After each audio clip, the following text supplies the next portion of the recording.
से जो भारतीय जनता पार्टी का संगठनात्मक जिला नूरपुर है, संगठन महापर्व के निमित्त प्रवास के लिए नूरपुर मंडल, इंदौरा मंडल, फतेहपुर और अभी मैं ज्वाली में हूँ।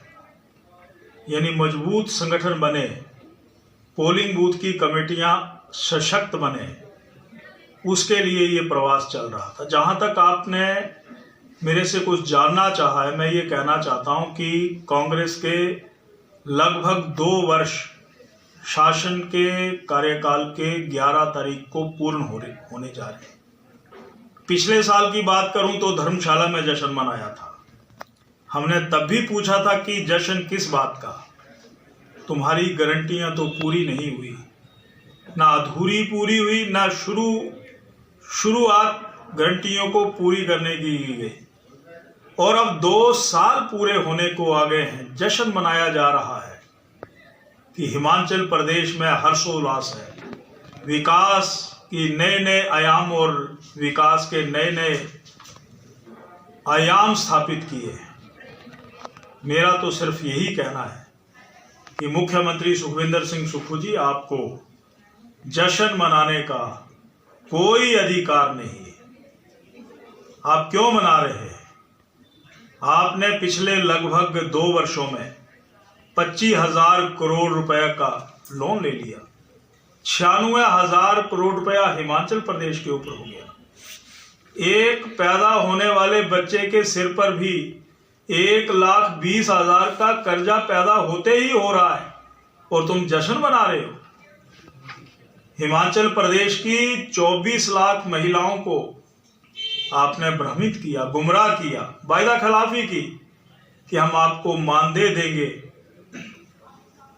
तो इतना ही कहना चाहता हूं कि वो किसी को भी महिला सम्मान निधि में पैसा नहीं मिला। आप हमें उत्तर दीजिए, किसको मिला, किस जिले में मिला? यहां तक कि हजारों नहीं लाखों फॉर्म में धूल चाट रहे हैं।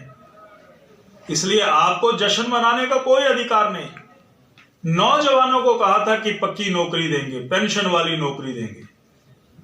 नौकरियां देना तो दूर की बात, फंक्शनल पोस्टें ही खत्म की जा रही हैं। और हिमाचल प्रदेश में आउटसोर्स के सहारे कुछ नौजवानों को, युवक और युवतियों को रखा जा रहा है। किसान भी खफा है। कहा था गाय पालो, भैंस पालो, आपको हम आपके दूध खरीदेंगे, आपको स्वावलंबी बनाएंगे, आपके गोबर 2 रुपए किलो खरीदेंगे। किस लिए आप जश्न मना रहे हैं? और हिमाचल प्रदेश को आप किसी भी गारंटी को पूरा नहीं कर पाए। कह रहे हैं कि हमने अधिकतर पूरी कर दी है। तो पूरी कर दी है तो अधूरी कौन सी है? मैं एक बात आपके ध्यान में और लाना चाहता हूं कि जश्न तो तब मनाया जाता है जहां पर समाज खुश नजर आए, सुखी नजर आए।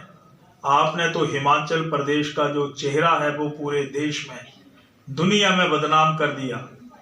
हिमाचल प्रदेश में का टॉयलेट टैक्स लगा करके हिमाचलियों को आपने अपमानित कर दिया। आपने HRTC की बसों में सामान पर भी टिकटें लगेंगी, बाद में पहले आपने अधिसूचना जारी की, बाद में विड्रॉ कर लेते हैं।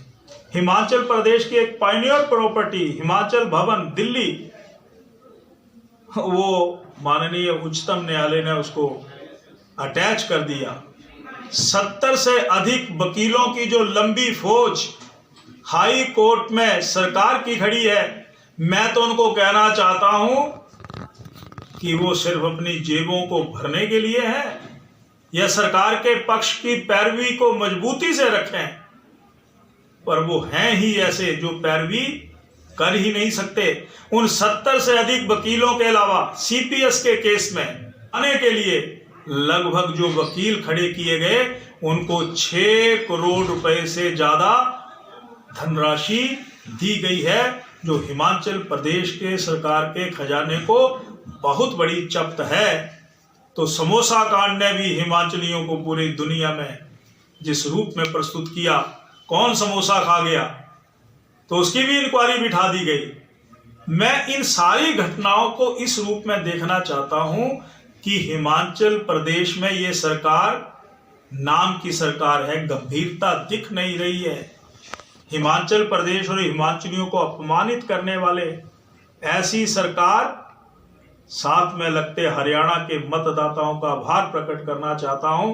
उन्होंने कहा कि ये काठ की हांडी गारंटियां हम हरियाणा में नहीं चढ़ने देंगे और तीसरी बार वहां भाजपा बनी। महाराष्ट्र में भी कांग्रेस की झूठी गारंटियां नहीं चली। मुख्यमंत्री